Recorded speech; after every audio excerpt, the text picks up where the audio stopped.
What if the power you have been praying to is the very power you keep using every day without trusting it? Not somewhere above you, not waiting in some distant heaven, not outside your life, watching, judging, deciding, but within you, closer than thought, closer than breath, so intimate that you miss it precisely because it feels like you. Most people will easily agree with the statement, with God all things are possible. They say yes to it quickly. They feel no resistance to the beauty of the phrase. It sounds holy. It sounds true. It sounds like something the soul has always wanted to believe. But then something subtle happens. They stop there. They leave God on one side and man on the other. They accept divine power but deny divine nearness. They believe in possibility but not in identity. They honor the source while remaining separate from it. And this is where the whole drama begins. Because the real question is not whether God is powerful. The real question is whether you are still imagining that God and your own being are two different realities. What if they are not? What if the creative power you worship is the same power by which you imagine, assume, feel, and give inner reality to a state that changes everything? Because now imagination is no longer a decorative faculty of the mind. It is no longer fantasy. It is no longer just thoughts. It becomes the sacred mechanism of creation itself. It becomes the way consciousness selects a state and then projects that state into form. This is why the great misunderstanding is so costly. People think imagination is private, harmless, secondary. They think the outer world is what matters and the inner world is merely commentary. So they react to what they see, fear what they see, accept what they see, and then wonder why life keeps repeating the same pattern. But if imagination is the indwelling Christ, then the pattern is obvious. You are not simply living in reality. You are animating it. You are not merely observing conditions. You are inwardly authorizing them. You are not waiting for the world to become something. You are always already quietly telling it what to be through the state you occupy. What are you assuming right now? Not what you say out loud, not what you claim in moments of motivation, but what you return to inwardly. Because that is the state that creates. If imagination is the creative word made flesh in man, then every sustained assumption is sacred in consequence. Every inward scene you accept as real becomes seed. Every feeling you dwell in becomes atmosphere. Every identity you silently wear becomes a command to the outer world. And that is why the teaching feels both liberating and confronting. Liberating because nothing is fixed. Confronting because you can no longer pretend the outer world is the only cause. If the creative word dwells within, then what you call my imagination is not a trivial personal faculty. It is Christ in man. It is the divine body. It is the invisible source from which visible life is arranged. That sounds enormous because it is enormous. It means that the version of you sitting quietly in a chair and imagining a conversation is not doing something unreal. It means the one who inwardly feels a ring on the finger, a congratulatory smile on a friend's face, a larger income, a healed body, a new name on the building, is not escaping fact. He is selecting one, and once selected, if remained in, that state begins to resurrect itself in the world. This is where the whole thing becomes practical. Can you conceive a scene which, if true, would imply the fulfillment of your desire? Not think about the desire, not wish for it, not hope it happens somehow. Conceive a scene, a simple inner event, a friend rejoicing with you, a hand in yours, a voice congratulating you, a room you now own, a body now well, a life now different. And then the real question begins. Would you believe it? Would you dare to feel the reality of the thing imagined, even while reason denies it and the senses argue against it? Because that is where creation starts. Not in sight, in assumption, not in evidence, in identification, You do not become by waiting for proof. You become by entering the state first. And entering the state is not pretending. It is not lying to yourself. It is not forcing emotion. It is moving consciousness from wanting into being. It is stepping inwardly into the fulfilled version of reality and dwelling there long enough for it to begin feeling natural. That is why the distinction between wanting and being is so important. Wanting says, I do not have. Being says, I am. Wanting keeps desire alive by maintaining distance. Being fulfills desire inwardly and therefore begins to dissolve the distance. This is what people miss. They imagine once and then spend the rest of the day returning to the old identity. They touch the fulfilled state for a moment and then go back to feeling unseen, unlucky, delayed, rejected, unworthy, unsupported. Then they say imagination does not work. But imagination did not fail. Occupation failed. They visited the state. They did not live there. And reality responds not to the state you visit once, but to the state you return to most often. Are you waiting or already being? That question must be asked again and again, because it reveals the whole mechanism. If you were already the person you desire to be, how would the world feel to you now? How would you see your friends? How would your friends see you? How would you move through the day? What would no longer trouble you? What would feel settled? What would be obvious? This is why imagining others rejoicing with you is such a powerful doorway. If the state were true, it would not live in isolation. It would be reflected in the faces, voices, and reactions of those around you. So you let the imaginal act become relational. You let a friend smile at you. You let someone say, I'm so happy for you. You let their expression mirror the new identity you are assuming. And in doing so, you deepen the state.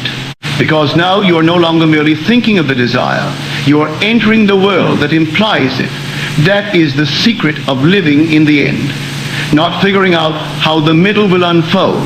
Not constructing the bridge by logic, but dwelling so inwardly in the fulfilled state that the bridge of incidents has no choice but to appear. The world calls that chance. The imaginal life calls it law. This is also why you can help another person more deeply than by merely giving them things. If you know that Christ is the true identity of every man, then the greatest gift is not always the object itself, but the revelation of source. You can give someone money, position, relief, support, and they may still return tomorrow in lack if their identity remains unchanged. But if you can awaken them, or at least imagine lovingly for them from the state of their fulfillment, you are working at the causal level. You are no longer patching effects. You are changing states, and this applies to anyone in your world. A friend in trouble, a man humiliated on the job, a woman longing for love, a family carrying shame, a community feeling small, a person who has forgotten dignity. You do not need their permission to begin imagining lovingly on their behalf. You can represent them inwardly as already transformed. You can see them gainfully employed, joyfully married, inwardly healed, financially secure, deeply honored. And if you remain faithful to the imaginal act, the outer world begins to reorganize itself around that unseen change. Not because you manipulated them, because you address the state behind the person. That is the true kindness. What if nothing in your world needs to be forced, only seen differently from within? That is what this teaching keeps bringing you back to. The end is where creation begins. The unseen is more causal than the seen. The imaginal act is not less real than the fact it is the birthplace of the fact. And this is why you must become discriminating with what you feed your mind. If imagination creates reality, then every horror you feast on, every fear you rehearse, every humiliating identity you repeat, every bitter state you keep alive in thought, becomes part of the harvest you later meet. You may not recognize it as your own harvest when it appears, but that does not make it less yours. So the call is not only to imagine what you want once, it is to become inwardly loyal to the lovely, to choose life, to choose the state you wish to embody, to stop giving the creative power to everything you do not want to experience. Because there are not two creators, there are not two sources, there is one. And that one is within your own wonderful human imagination. Tonight then, do not ask first what others think you should want. Ask what you want, not what is respectable, not what is expected, not what sounds spiritual enough. What do you actually desire? What would it feel like if it were already true? What mood would belong to that fulfilled state? Find that mood, enter it, give it the tones of reality, and then sleep there. Because the one who sleeps in the state awakens in the bridge. And the bridge, once begun, will look to the world like chance, coincidence, opportunity, luck, timing, favor, interruption, even loss at times. But behind it all, one thing was true. You imagine first, and imagining became reality. What if the reason most people never see real change is not because imagination failed, but because they still believe circumstances are more real than states? That is the hidden conflict. They imagine for a moment, then return to appearances, as if appearances were final. They feel the fulfilled state briefly, then step back into the old identity. The moment the world delays, contradicts, or remains unchanged. And because they keep returning to what they used to be, the world keeps returning to what it used to show. This is why the real issue is not whether you can imagine. You already can. The real issue is whether you can remain in the state after the imaginal act, remain in the feeling after the scene, remain in the identity after the prayer. Because prayer does not fail at the moment you imagine. It fails at the moment you abandon the assumption and move back into wanting, checking, doubting, explaining, reacting.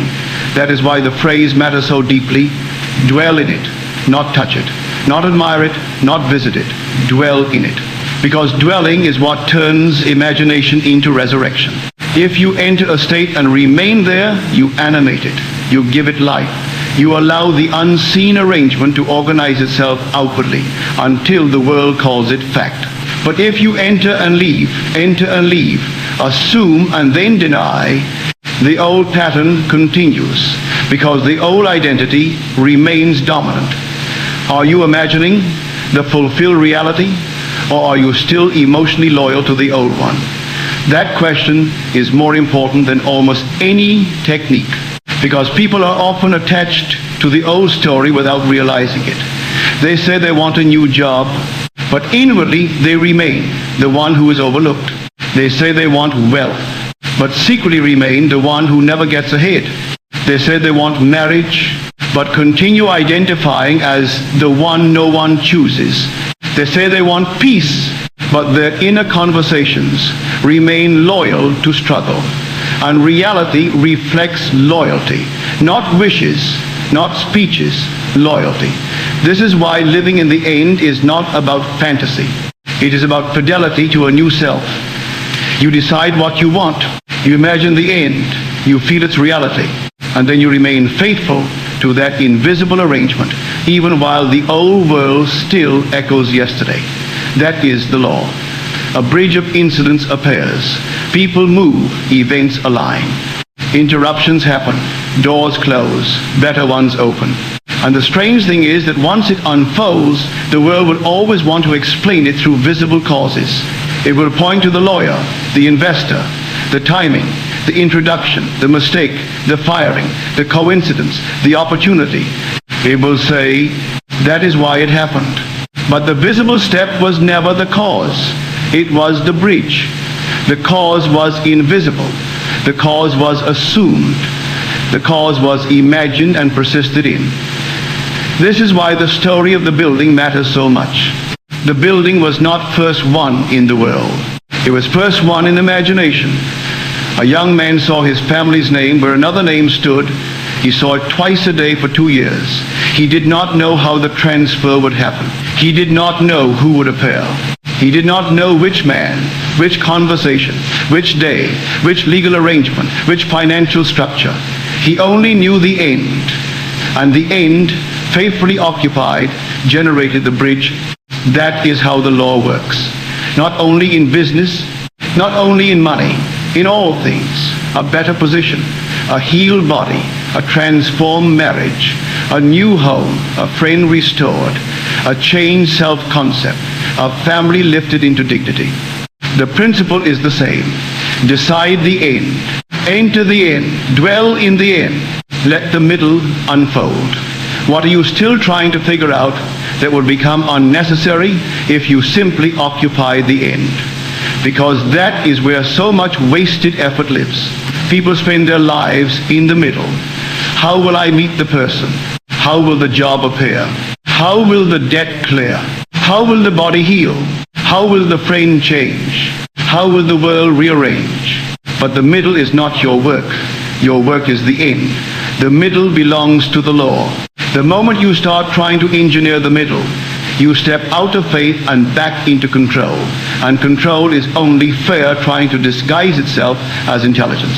It says, if I don't plan every step, nothing will happen. But creation does not begin in planning. It begins in assumption. The bridge has its own appointed hour. It ripens, it flowers. If it seems slow, it is not late. It is unfolding. This is why outward contradiction should not disturb you. You assume a better job and get fired. You assume more freedom and something collapses. You assume the fulfilled state and the present arrangement shakes. Do not panic. The bridge is not obligated to look pleasant while it is becoming itself. Sometimes what appears like loss is movement. Sometimes what appears like rejection is relocation. Sometimes what appears like ending is opening. If you remain faithful to the assumption, reflection will reveal this later. But if you react too soon, you step back into the old state and call the bridge a disaster. That is why loyalty matters more than interpretation. The fulfilled self does not panic at the first contradiction. The fulfilled self remains, not because it is blind, because it is rooted. If it were already done, would this present moment be able to persuade you otherwise? That is the real test of state. Because anyone can imagine in a quiet room. The deeper question is, who are you being when the evidence has not yet changed? Are you still the fulfilled one, or have you gone back to the old inner name? This is where the subtle art of discrimination enters. You must discriminate between what you feed your imagination and what you refuse to dwell upon. If imagination is Christ in action, then not every image deserves your loyalty. Not every headline deserves your inward consent. Not every fear deserves to be nourished. You cannot feast on horror, rehearse defeat, emotionally ingest collective panic, and then be surprised when life reflects confusion. You must choose life, not sentimentally, creatively. That means choosing the lovely state, choosing the end that implies fulfillment, choosing to inwardly occupy what you would gladly harvest. Because there are not two creators, there are not two powers at war, there are not two sources fighting for control of your reality. There is one. And if your imagination can generate lovely things, it can also generate unlovely things. The point is not to become afraid of imagination. The point is to become responsible for it. That is why the teaching is both empowering and sobering. You are not powerless, but you are not exempt from your own inward sowing. Every imaginal act is sowing. Every sustained mood is sowing. Every repeated identity is sowing. And when the harvest appears, most people do not recognize it as their own because they forgot the planting. They only remember the event, not the assumption that preceded it. But the law remembers. Consciousness remembers. Reality remembers. This is why you must not ask permission for your desire. No man's permission, no social permission, no family permission, no theological permission. Ask yourself what you want. That is the beginning of honesty. Not what they think is respectable, not what tradition says is proper, not what your past seems to allow. What do you want? And once you know, stop standing outside it. What would it feel like if it were already true? How would you see the world? How would the world see you? What mood would belong to that state? What natural gesture, conversation, possession, or reaction would imply fulfillment? Take that mood. Give it sensory vividness. Let it feel real. Sleep in it. Because sleep is not passive here. It is impression. It is the sealing of the assumption. To go to sleep in the state of the wish fulfilled is to let the deeper layers of being receive the identity you have selected. And what is received there will in time press itself outward as experience. This is why imagination is not only imagination. There is nothing in your world that was not first imagined. The clothes you wear, the chair you sit in, the building around you, the systems of business, the structure of society, the symbols of marriage, the sound of your city, the technologies you now call ordinary. All objective reality was once unseen. All form was once imaginal. So when you say it's only my imagination, you are dismissing the very womb of fact. You are treating the cause as less real than the effect. But imagination is not less real. It is more original. And if all things were made by Him, and that creative Him dwells in us, then to imagine is to touch the source, not vaguely, personally. And once you know that, your whole relationship to desire changes. You stop begging for signs. You stop asking whether it can happen. You stop treating your life as though it were being handed down from somewhere else. You begin instead to assume, dwell, and resurrect.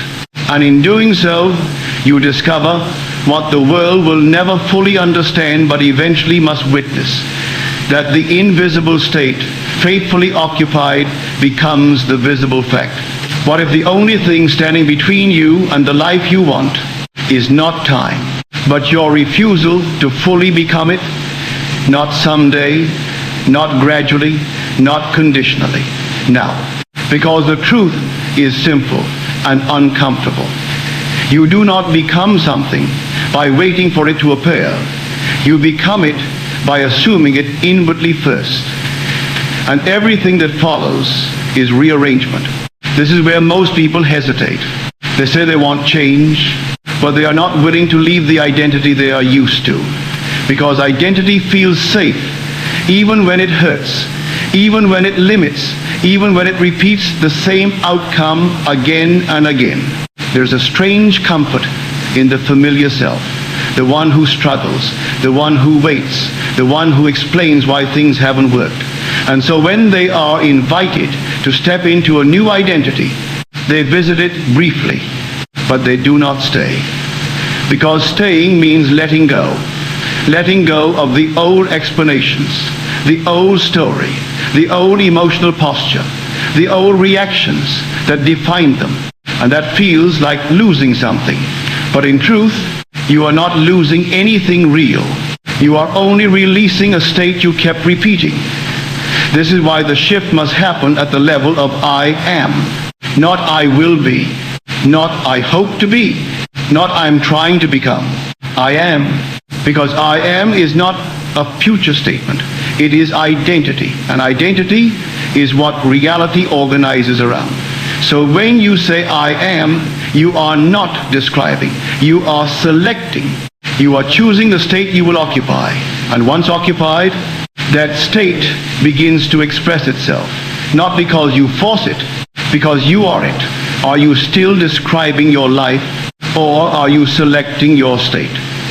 That is the difference between reacting and creating. Most people describe. They say, I am tired. I am unlucky. I am not chosen. I am behind. I am stuck. And because I am carries creative authority. Those statements are not harmless. They are instructions. They are selections. They are identity assignments. And reality obeys. Not because it judges you, because it reflects you. So the work is not to fight the world. The work is to become conscious of what you are saying. When you say I am, because every I am is a doorway into a state, and every state has its own world. This is why the teaching returns again and again to feeling, not emotion in the dramatic sense, but the quiet inner knowing of already being, if you are already the person you want to be. How would you feel right now? Not excited, not overwhelmed, not euphoric, just natural, settled, certain. That quiet certainty is the signature of the fulfilled state. And most people miss it because they are looking for intensity. They think manifestation should feel like fireworks, but real assumption feels like normal. It feels like something has already been decided. Nothing to chase, nothing to prove, nothing to force, just a quiet shift. And from that shift, everything else follows. This is why the imaginal act must be simple. You are not trying to impress yourself. You are not trying to create a cinematic experience. You are entering a state, a short scene, a moment that implies fulfillment, a handshake, a congratulations, a ring on your hand, a statement from a friend, a sense of completion. And you dwell in it, not as observer, as participant. You feel from it, not of it. Because feeling from it means you are inside the state. Feeling of it means you are still outside, looking at it. That distinction is subtle, but everything depends on it. Are you visualizing or embodying? Because visualization can still be distance. Embodiment is identity, and identity is what creates.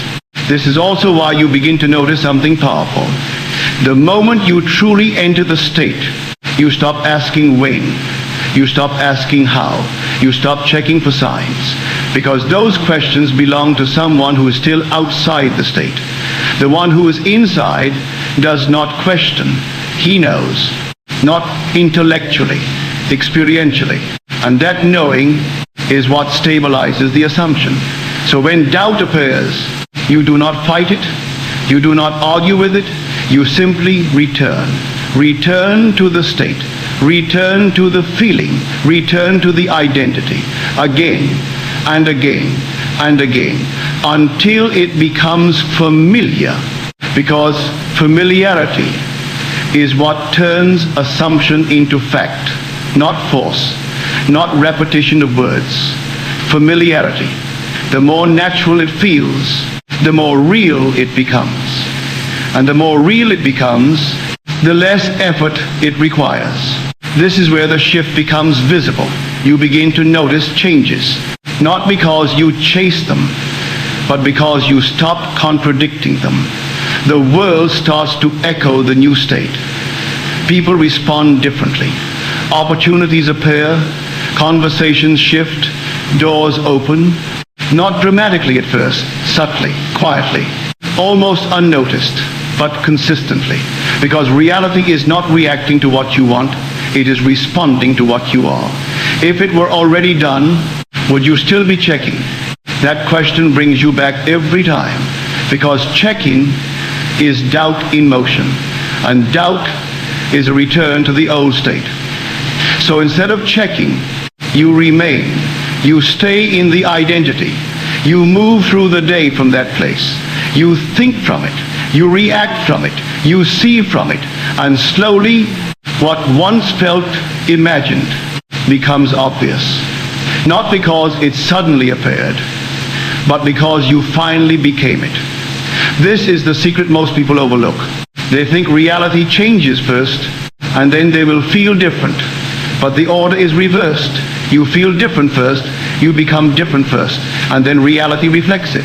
That is the law, always. So the invitation is simple. Stop waiting to become. Start being. Not perfectly, not constantly, but consciously.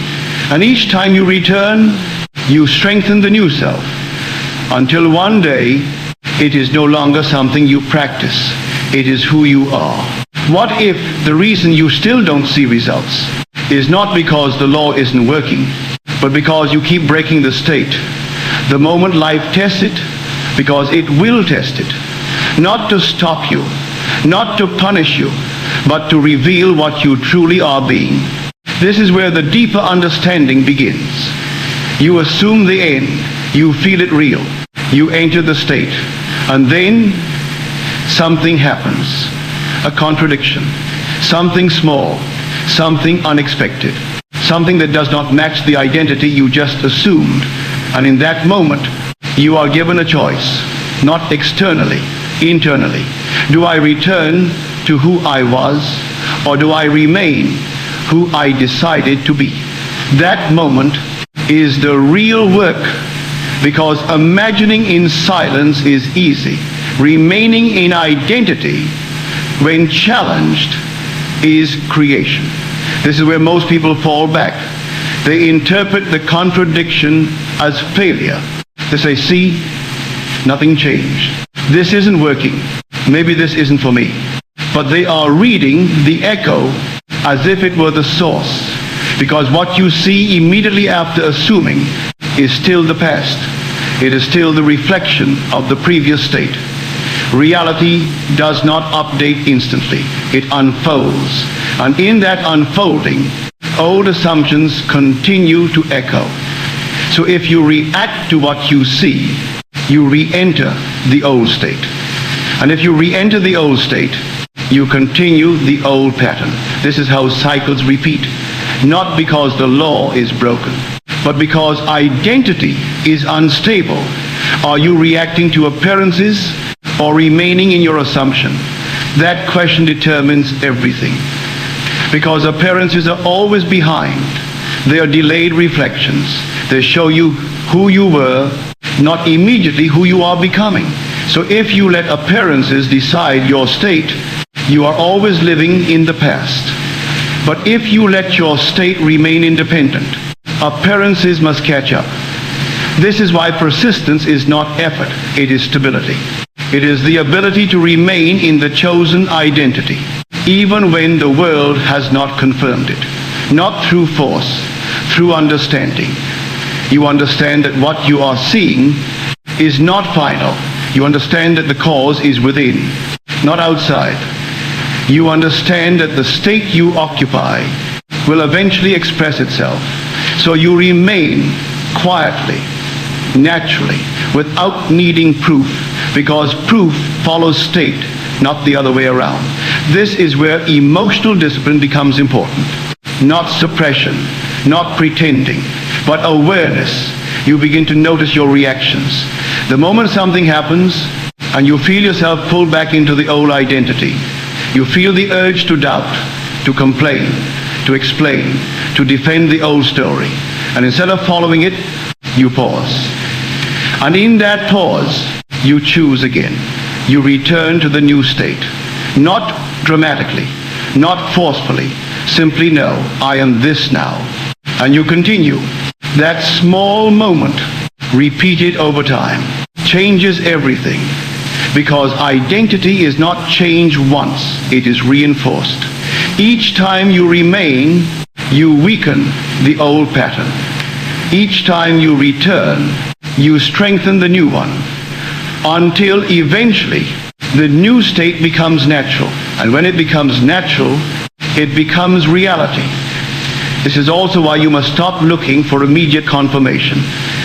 Because the need for confirmation is the sign you are still outside the state. The one who is inside does not look for evidence. He expresses identity. He lives from it. He moves from it. He thinks from it. So instead of asking, where is it? You begin to ask, who am I being right now? Because that is the only thing that matters. Not the event, not the timeline, the state. This is also where many misunderstand the idea of bridge of incidents. They think it should be smooth, predictable, logical, but it rarely is. Because the bridge is not designed to comfort you. It is designed to move you. Sometimes through loss, sometimes through change, sometimes through disruption, but always toward the fulfillment of the state. So when something unexpected happens, do not judge it too quickly. You do not see the whole bridge. You only see the step you are on. And that step may not look like the end, but it belongs to it. If it were already done, would this moment disturb you, or would you trust it? That is the level of identity you are stabilizing, because the fulfilled version of you is not fragile. It does not collapse at the first contradiction. It remains because it knows, not intellectually, but internally, that it already is. This is why you must stop negotiating with your state. Stop saying, I'll believe when I see. I'll feel it when it happens. I'll trust it when there's proof. That is backward. You see because you believe. You feel because you assume. You experience because you become. The order cannot be reversed. And the more you understand this, the less power the outer world has over you. It becomes what it truly is. A reflection, not a judge, not a controller, not a cause, just a mirror. And a mirror cannot create anything. It can only show you what you are. So if you change what you are, the mirror must change. Not because you force it, because it has no choice. This is the turning point. When you stop trying to fix the reflection and start becoming the source, because once you become the source, everything else follows. Quietly, inevitably, naturally. And what once felt like effort becomes expression. What if nothing in your life needs to be fixed? Only re-seen from the state you choose to occupy. Because what you call problems are often just reflections of identities you have not questioned. And what you call delay is often just the time it takes for a new state to become stable. This is where the deeper layer reveals itself. You are not here to chase outcomes. You are here to select states, because every state is complete. Every state already contains its reactions, its emotions, its behaviors, its outcomes, its world. So when you say, I want a different life, what you are really saying is, I want a different state. But most people try to change life without changing state. They adjust behavior. They change environment. They try new strategies. But inwardly, they remain the same person. And so the same patterns return. Different form, same essence. Because the source was never changed. Are you trying to change your life or your identity? Because only one of those creates lasting change. This is why the idea of living in the end is so powerful. It removes all unnecessary movement. It takes you directly to the result and asks you to begin there, not gradually, not logically, directly. What would it feel like if it were already done? Not halfway done, not beginning to happen, done. That question collapses time, because time exists only for the one who is still becoming. The one who is being has no timeline. He's already there. So when you enter the end, you are not waiting anymore. You are expressing. This is why the most important shift is subtle. You stop trying to get something, and you start being someone. And that someone already has what you want. So instead of asking, how do I get it? You begin to ask, how does the version of me who already has it think, feel, move? And then you step into that quietly, internally, without needing permission. Because permission is another form of delay, and delay is a state. If you feel like you need permission, you are still identifying as someone who does not yet have. But the one who does not ask. He expresses. He assumes. He embodies. This is also where imagination becomes misunderstood. People treat it like a tool, something to use occasionally, something to apply when they remember. But imagination is not a tool. It is your nature. You are always imagining. Always. The question is not whether you are imagining. The question is, what are you imagining? Because every thought, every inner conversation, every silent assumption is imagination in motion. So if you spend your day thinking this won't work, They don't value me. I never get chosen. It's always hard for me. You are not being realistic. You are imagining. And those imaginal acts are just as creative as the ones you perform intentionally. That is why awareness is everything. You begin to catch yourself, not to judge, but to redirect. You notice the moment you slip into the old story, and you gently return again and again and again until the new story becomes natural, because repetition creates familiarity, and familiarity creates identity, and identity creates reality. This is the chain, always. This is also why you must stop separating imagination from reality. There is no separation. Imagination is the source. Reality is the projection. You are not imagining instead of living. You are imagining and therefore living.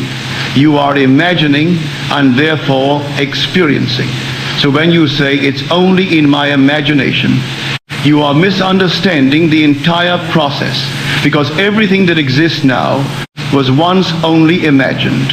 Every structure, every system, every relationship, every invention, every outcome, first imagined, then experienced. So imagination is not lesser. It is primary. And once you truly accept this, your entire approach changes.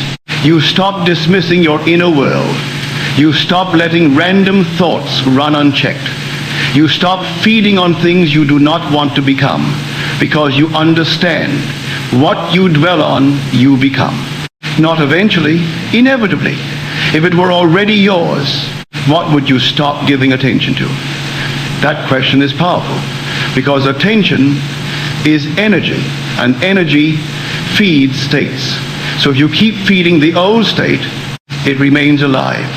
If you withdraw attention, it weakens. And if you feed the new state, it grows until it becomes dominant.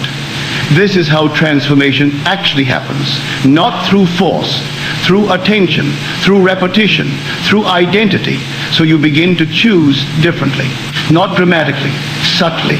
You choose what you dwell on. You choose what you return to. You choose what you accept as true. And over time, those choices become automatic. And when they become automatic, you no longer feel like you are trying. You are simply being. And being is effortless. This is also why you must trust the unseen. Because the moment you assume a state, something begins. Not visibly, but structurally. The bridge of incidents starts forming. People begin moving. Events begin aligning. Opportunities begin shaping. Not because you push them, because you selected the state that contains them. And the state is now expressing itself. But if you keep checking, you interrupt the process. If you keep doubting, you return to the old state. If you keep reacting, you delay the unfolding. So the deeper practice is this. You assume, you feel, you remain, and then you allow. Not passively, but confidently, because you understand the work is already done, not in the world, in you. And once it is done in you, it cannot remain unseen forever. That is law. So you stop chasing, you stop forcing, you stop trying to make things happen, and instead you become the one for whom it is already happening. And from that place, life begins to rearrange itself. What if the moment everything begins to change is the moment you stop needing it to? Because need is not neutral. Need carries a message. I don't have it yet. I'm not there yet. It is still outside me. And every time that message is felt, you return to the state of not having. So even when you imagine, even when you visualize, even when you affirm, if underneath it all you still need it, you are reinforcing distance. This is a subtle trap. You think you are moving toward it, but you are emotionally confirming that it is not here. And reality reflects that. Not your words, not your effort, your state. This is why the shift is so quiet, but so absolute. You move from needing into being, not forcing yourself to stop wanting, but fulfilling the desire inwardly so completely that the need dissolves on its own.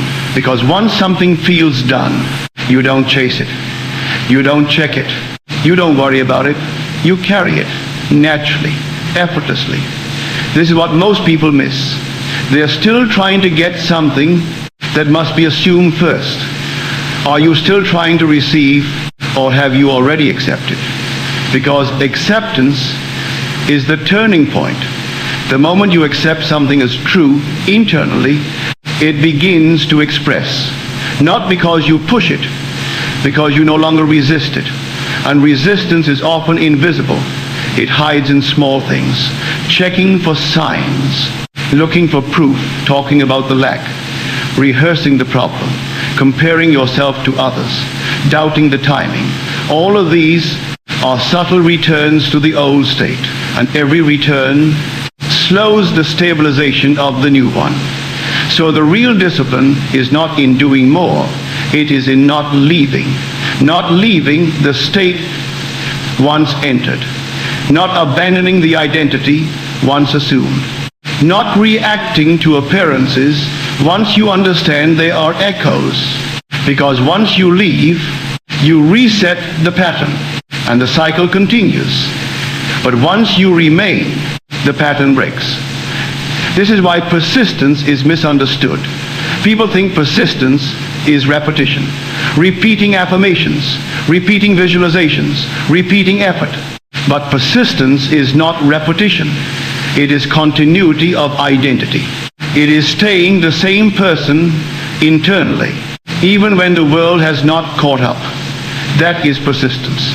And that is what gives power to the state. Because the world responds to what is consistent, not what is occasional. If you feel it once and then spend the rest of the day in doubt, the dominant state is still doubt. If you assume for a moment and then return to fear, fear remains the identity. So the question becomes, what do you return to most often? Because that is who you are, not what you say, not what you try, what you return to. And return is habit. So now you begin to watch it gently, without judgment. You notice, where does my mind go when nothing is happening? What do I assume when things are unclear? What do I feel when I'm not trying? Because those moments reveal your true state. And once you see it, you can change it, not by force, by awareness. You catch the moment you slip, and instead of following it, you redirect back to the chosen identity, back to the fulfilled state, back to I am, again and again, until the return becomes automatic. And when the return becomes automatic, the identity becomes stable. And when the identity becomes stable, reality begins to shift, not randomly, precisely, because it is no longer receiving mixed signals. It is receiving one clear instruction. This is who I am.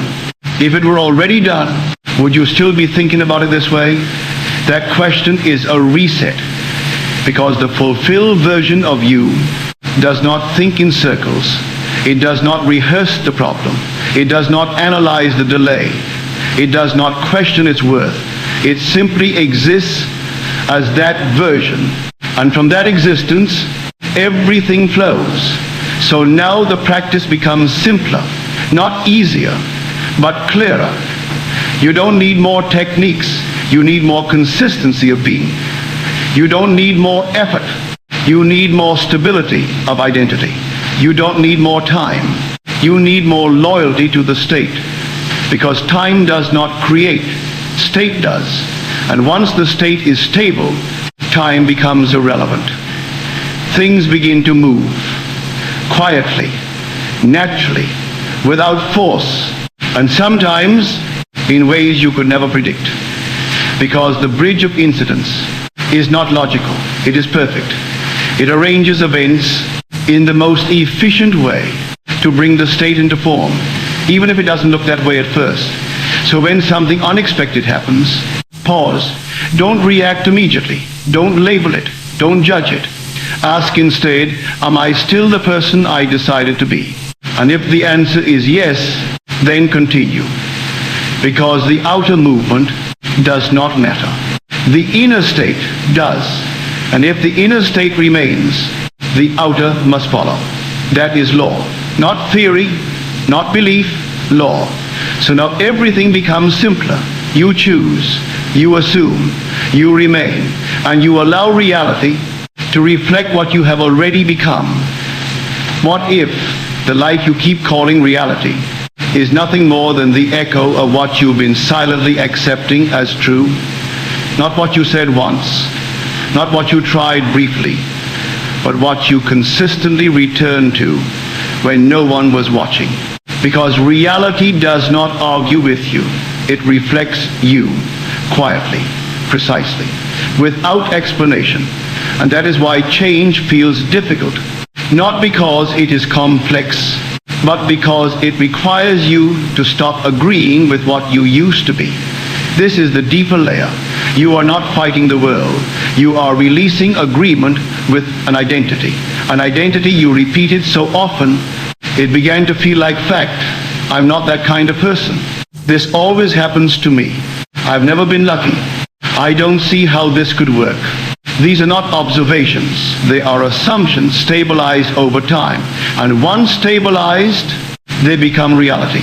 So when you begin this work, you are not creating something new from nothing. You are replacing one agreement with another. That's all. But that all changes everything. Because now you see clearly. The problem was never the world. The problem was unconscious agreement. Agreement with lack. Agreement with delay. Agreement with limitation. Agreement with a version of yourself that you never consciously chose. And now, or you are choosing, not once, but continuously. Are you still agreeing with the old version of yourself? That question must be faced honestly, because many people say they want change, but they keep emotionally agreeing with the old identity. They entertain the same thoughts. They react in the same way. They interpret events through the same lens. And then they wonder why nothing shifts. But nothing shifts because nothing changed at the level that matters, the level of identity. So now the work becomes internal and precise. You begin to observe your inner conversations, not the obvious ones, the subtle ones, the automatic ones, the ones that run quietly in the background, because those are the ones shaping your reality. If your inner voice says, this won't last, they'll leave eventually. I'm not ready. I'm not good enough. That voice is not harmless. It is creative. It is selecting a state, and that state is projecting itself outward. So the shift is not about silencing that voice. It is about replacing its authority. You stop treating it as truth, and you start choosing a different voice, a different assumption, a different identity, not forcefully, not aggressively, but deliberately. Instead of this won't work, you move into it is already working. Instead of I'm not chosen, you move into I am already selected. Instead of I hope this happens, you move into it has happened. And at first, this feels unnatural because you are stepping into a state that has not yet become familiar. But that's the point. Familiarity is not truth, it is repetition. And you are now creating a new repetition, a new baseline, a new identity. Thinking versus feeling. This distinction matters because many people try to think differently, but they don't allow themselves to feel differently. They say the words, but they still feel like the old version of themselves. And feeling is what anchors the state. So you don't just say, I am successful. You ask, what does it feel like to already be it? And then you allow that feeling, even if it's quiet, even if it's subtle, even if it's unfamiliar, because that feeling is the doorway. And once you step into it, you stay. Not perfectly, but intentionally. Every time you drift, you return. Every time you doubt, you return. Every time you forget, you return. Until returning becomes natural. And when returning becomes natural, the new identity becomes stable. And when the identity becomes stable, the world begins to reflect it without effort, without force, without struggle. Because reality does not need to be convinced. It needs to be mirrored. If it were already yours, what would feel normal to you right now? That question brings you back to center. Because the fulfilled version of you does not feel like it's pretending. It feels like it's home. And that's the final shift. Not excitement, not intensity. Home, a quiet knowing, a settled identity, a natural state. Where you are no longer reaching, you are expressing. An expression is what reality reflects. This is also why you stop seeking validation. Because validation is a signal of separation. I need proof to believe. But once you are in the state, you don't need proof. You are the proof internally and eventually externally. So now everything simplifies. You are not trying to change the world. You are choosing who you are within it. And once that choice becomes stable, the world has no option but to rearrange itself. Because it is not separate from you. It is you pushed out. What if nothing in your life has ever been random? Only unrecognized? Not punishment, not luck, not coincidence, but reflection. A precise, faithful, often misunderstood reflection of what you have been being. Because once you truly see this, everything changes, not gradually, immediately. You stop asking, why is this happening to me? And you begin asking, what have I been assuming that made this natural? That question returns power. Because now you are no longer a victim of events. You are the source of them. Not consciously at first, but consistently. And once you see that consistency, you can change it. This is the final shift. Not learning more, not doing more, not trying harder, but seeing clearly enough to stop abandoning your own power. Because every time you say, I'll believe it when I see it, you give authority to the reflection. And the reflection was never the cause. So you reverse it. You begin to see from the state, not toward it. You feel from the identity, not about it. You live as though it is already true, not hoping it becomes true. Because hope still contains distance, and distance delays embodiment. Are you still hoping, or have you already become? That question ends the illusion. Because becoming is not a process in time. It is a decision in awareness. You decide, this is who I am. And then you remain, not perfectly, but persistently. And that persistence becomes identity. And identity becomes reality. This is why the law feels so simple and yet so easily overlooked. Because it does not ask you to control the world. It asks you to control your state. And that is where most people look away. Because it removes excuses. It removes blame. It removes the comfort of thinking it's not me. But in that removal, there is freedom. Because if it is you, you can change it. If it is within, you can shift it. If it is assumption, you can choose differently. And once you choose differently and remain there, the world must follow. Not eventually, inevitably. Because reality does not create, it reflects. And once the reflection changes, it will feel like magic. But it is not magic. It is alignment. Inner state, outer experience. Always. This is also why you must stop waiting for permission. No one is coming to confirm this for you. No one is going to validate your assumption before it becomes visible. No one is going to guarantee the outcome, because the guarantee is your state. And if your state is unstable, the outcome will be unstable. But if your state is steady, the outcome must match. That is law. So now everything becomes quiet. clear, direct. You know what you want. You know what it would feel like. You know how the fulfilled version of you would be. So you become it. Not tomorrow, now. And you remain. Even when it's quiet. Even when nothing seems to move. Even when doubt whispers.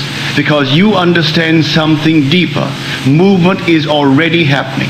Just not where you're looking.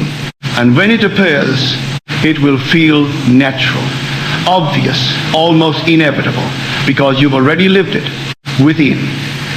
If it were already yours, what would you stop doing? What would you stop thinking? What would you stop fearing? Let those go, not forcefully, but naturally, as someone who already is, and then watch, not for signs, but for reflection, because reflection will come. It always does.